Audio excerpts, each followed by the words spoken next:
Hello, it's Dawn Michelle from Boho Tarot, and welcome to my April 2019 reflections video where we talk about what I've been up to, the books I read, the decks I worked with, and what I've got going on coming into May. So to start off with, April was quite a busy month around here. We had a German exchange student, which is a program that is in conjunction with my daughter's German class at school. She will be visiting this same girl and her family in Germany over the summer. That was a wonderful experience. That meant that we were really busy, so I didn't have a ton of time for tarot or arts and crafts and that kind of thing. But we will talk about what I did get a chance to do. So my study deck for April was the Moonchild Tarot. Now, because we were gone quite a bit in April, I didn't actually finish my study with this deck. So I will be working with it again in May to try and finish up that work with this deck. So let's jump right into the decks I worked with in April. So let's start with the first two decks that I worked with, which were the Line Strider Tarot and the Botanical Inspiration Oracle cards. Now, I absolutely love both of these decks. I absolutely love the white space of this deck. I love the way it reads. It's very clear.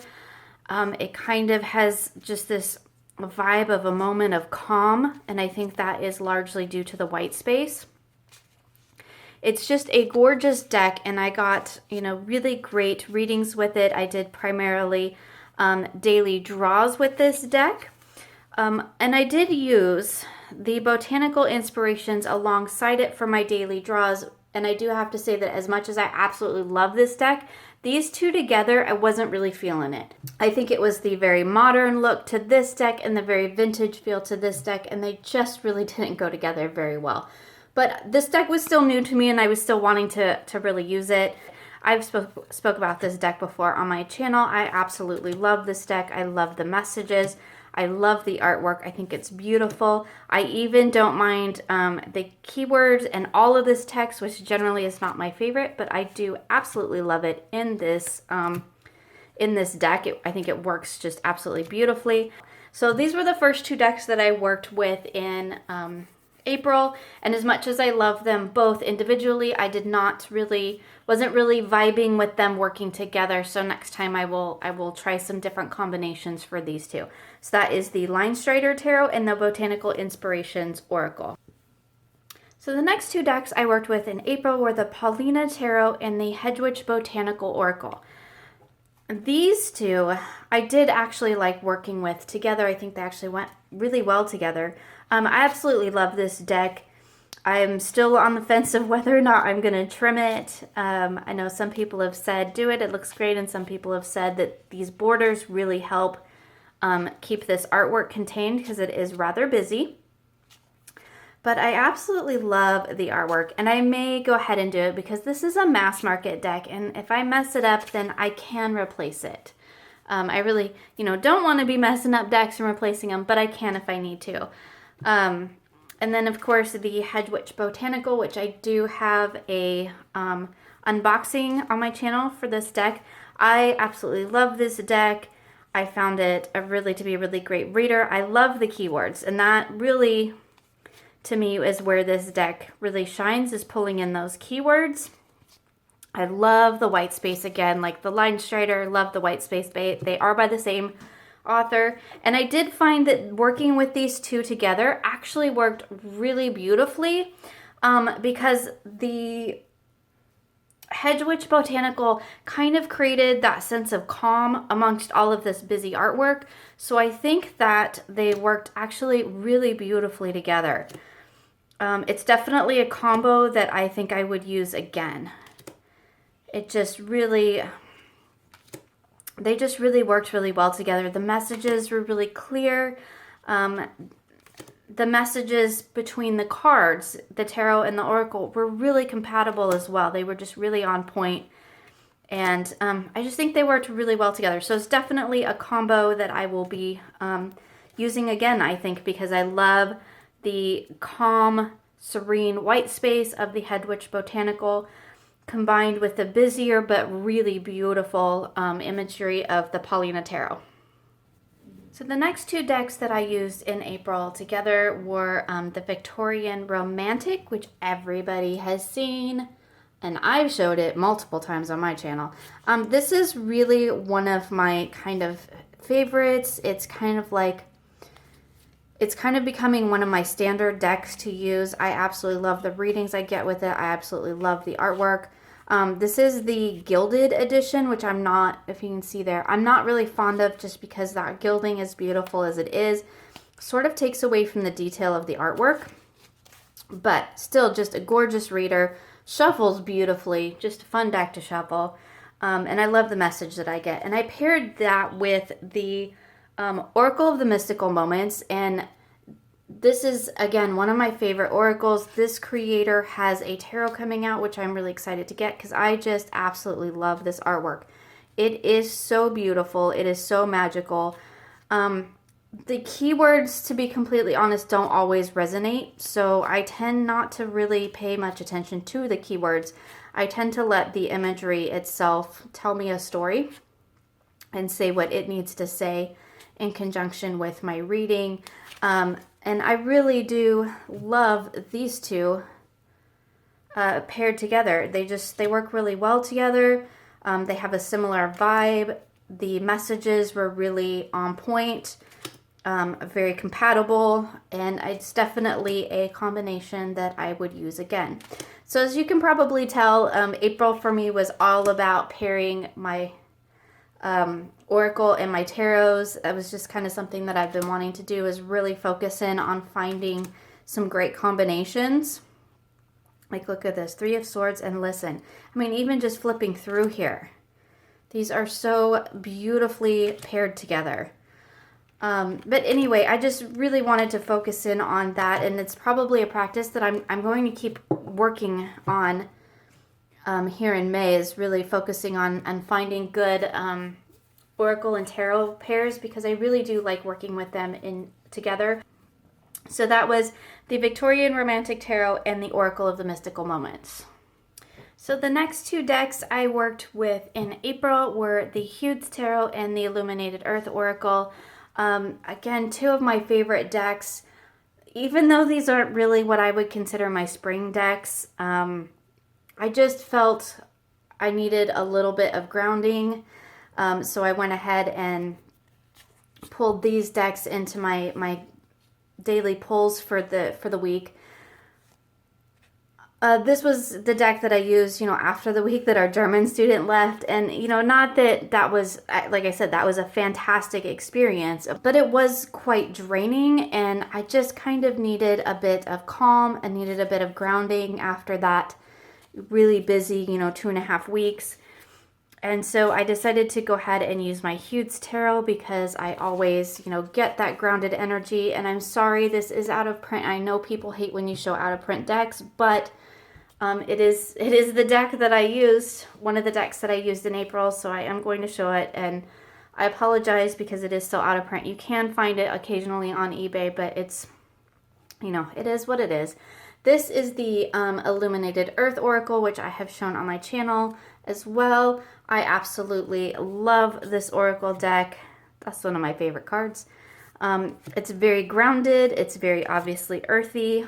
The messages are really great. I love the imagery. It's just really all about the imagery, and also the cardstock. This is a very tactile experience deck. The cardstock is that beautiful matte, and it's just a lovely deck to work with.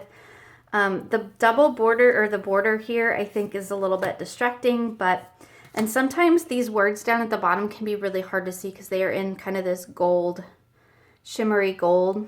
I don't know if you can see that, but sometimes it's a little bit hard to see them, but overall, I have no complaints about this deck. I absolutely love it. But these two decks paired really, really well together. They definitely have that kind of earthier energy. Again, messages really on point. I do think, as much as I love the Hedge Tarot, there are probably other decks that aesthetically would look a lot better with this deck, but I still think they read really well together.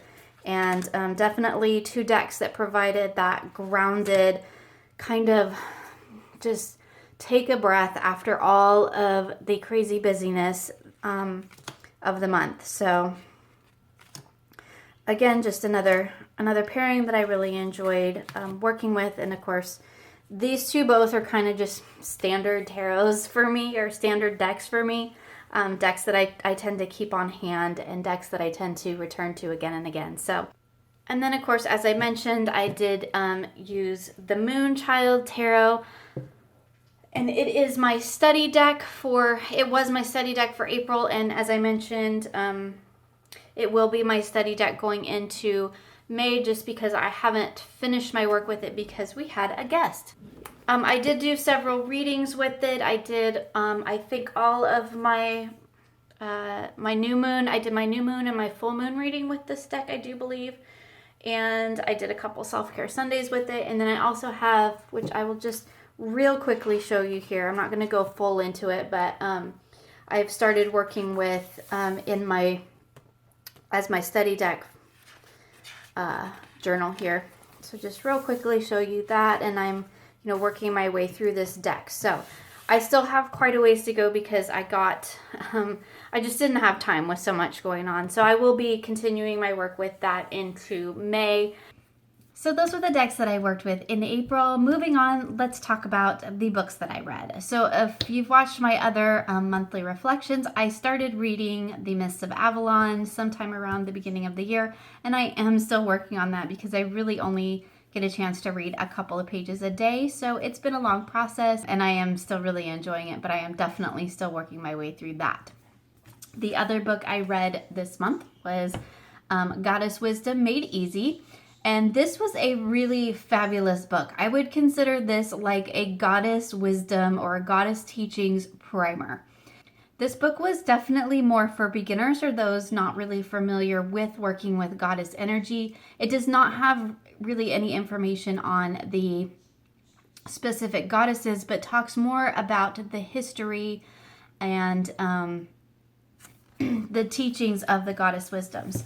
So just to give you an example, it talks about the foundations, the return of the sacred feminine, the history of the ancient goddess cultures, the goddess traditions, how the goddess has been portrayed in the past and how she supports women today. Definitely talks about the goddess in conjunction with the chakras and the wheel of the year. And there's a quite lengthy section on goddess work with the lunar energies and goddess work with what she calls secret women's business, which is, talking about menstruation and menopause and that kind of thing. So while it's not really a book about goddesses, it is a book about drawing goddess wisdom and goddess teachings into your daily practice and into your daily life. So it was a really interesting book.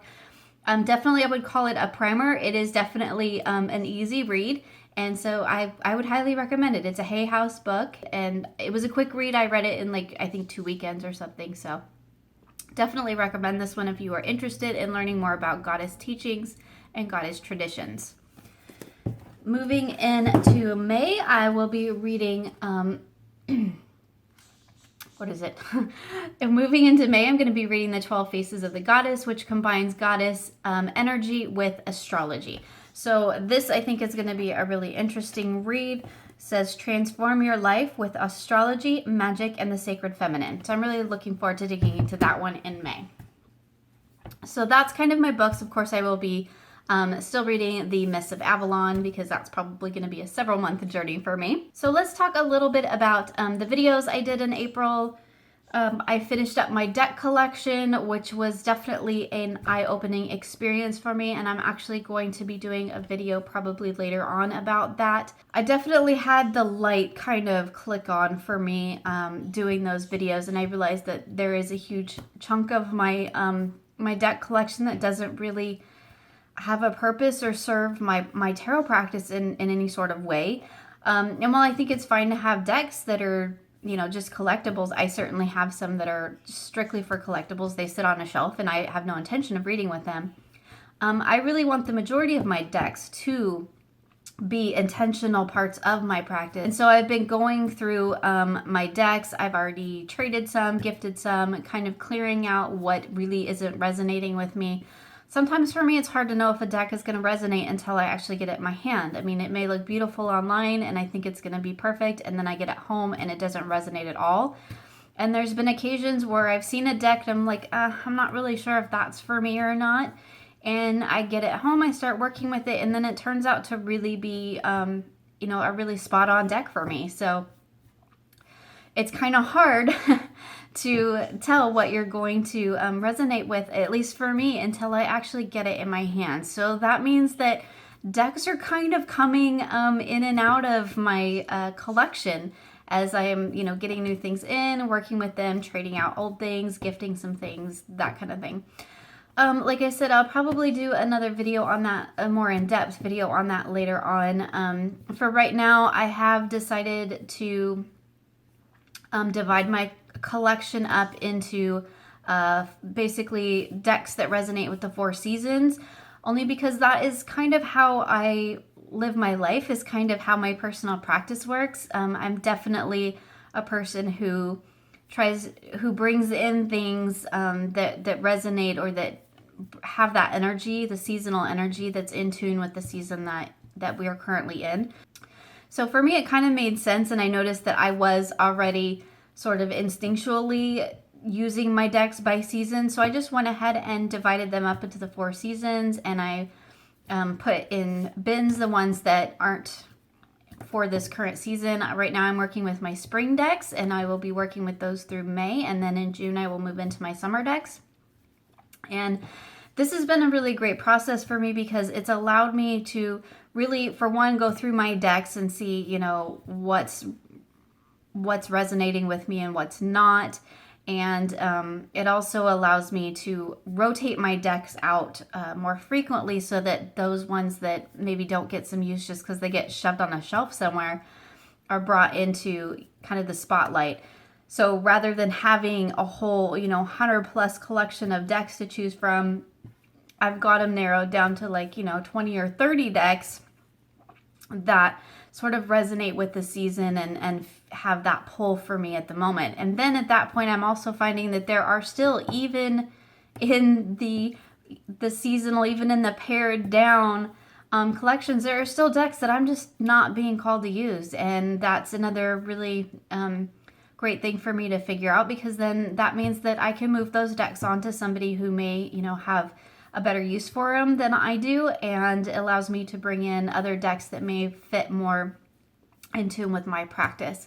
I do have a couple of decks, and you can see my baskets here. This one here has my decks that just stay out all year round. They are my kind of my workhorse decks. They're my favorite decks. They're things like my Llewellyn and my Anna Kay and my Hudes and those kind of decks. So those are out in their own space. And then I also have in this little bin here is all my oracles. So I didn't pull, for the most part. I think I did put a couple of oracles in my seasonal bins only because they had a really strong seasonal vibe to them.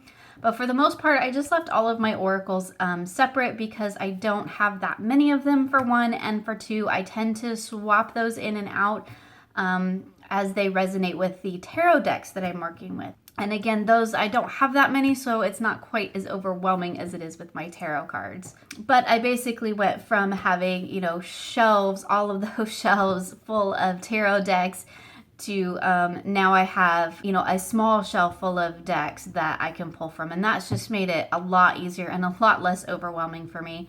And at the end of May, I'll swap those out for my June decks, and also at that point take a look at the ones that I did use and the ones that I didn't use, and maybe, consider whether some of them need to move on or not. So yeah, so back to my videos I made in April.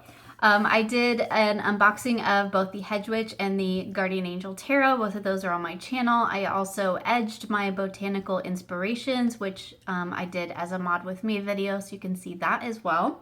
And I did an in-depth interview of the Tarot of the She, and it's one of my favorite decks, so hope that you will get a chance to check that one out as well. So moving forward into May, a few of the videos that I have planned for you is that I am doing, I do have the video for my restructuring of my Nicoletta Ciccoli Tarot done, and it will be coming here very soon. That's a video that a lot of people have requested, so I'm happy to have gotten that done and be able to get that out for you, and I hope that you all enjoy it. I also have done a video on rebacking and trimming my John Bauer Tarot because a couple of you have asked about that as well, because I did mention in my deck collection video that I was thinking about turning it into an intuitive deck, and I have. So we'll be seeing that pretty shortly as well. I also have a review coming of the Tarot of Transformation, which was a deck that I worked really intensively with at the very beginning of the year for the first couple months of the year, really. So I'll be doing that. I'm also going to be doing a video on my April journal pages, and I will be doing that as a separate video. One, because if I lump it in here, this video is just going to be way too long. And two, that puts it separate. So for those people who really maybe are interested in the journaling and really just want to see the tarot stuff, that makes it separate so that they don't have to skip around to that. They can just skip it all together.